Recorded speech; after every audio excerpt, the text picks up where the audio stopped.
तर विजय केनवडेकरांच्या घरी निलेश राणेंनी छापेमारी केली होती। निलेश राणे यांच्यावर घुसखोरीचा गुन्हा हा दाखल करण्यात आलेला आहे। मोठी अपडेट या सगळ्या प्रकरणी समोर येते। निलेश राणे परवानगीशिवाय घरात घुसल्याचा केनवडेकरांनी आरोप केलेला आहे।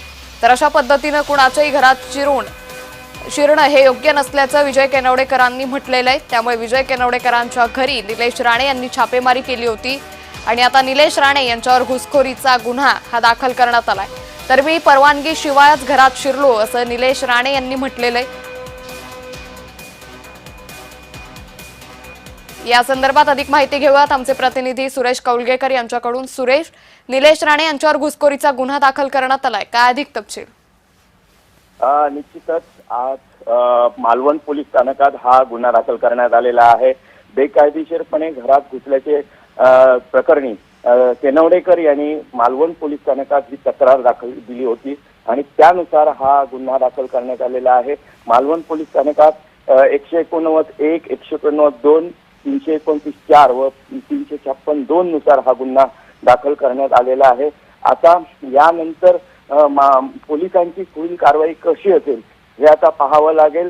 मात्र आज जो मालवण पोलीस स्थानकात गुन्हा दाखल झाल्यानंतर निलेश राणे यांच्याशी संपर्क साधला असता त्यांनी म्हटलंय की अद्यापपर्यंत जी घटना घडली, पैसे ताब्यात घेतले, त्या प्रकरणात मात्र कोणताही गुन्हा दाखल झाला नाही। आपण हे प्रकरण उघड केलं, मात्र असं असताना आज मात्र आपल्यावरच गुन्हा दाखल होतोय असंच त्यांनी संशयाची सुई आहे ती पुन्हा एकदा रवींद्र चव्हाण यांच्याकडे दाखवलेली दिसते। त्यामुळे कुठेतरी सिंधुदुर्ग जिल्ह्यात बघितलं तर आता या प्रकरणानंतर राजकीय वातावरण तापण्याची शक्यता आहे।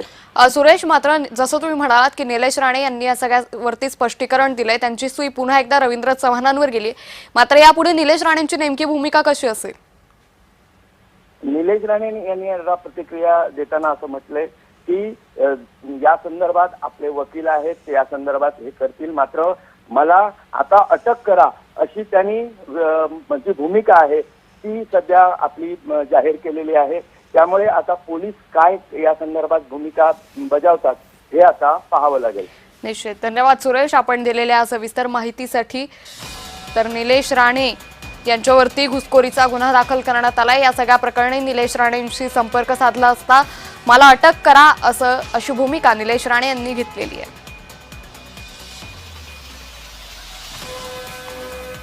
तर निलेश राणे यांच्यावर घुसखोरीचा गुन्हा हा दाखल करण्यात आलेला आहे।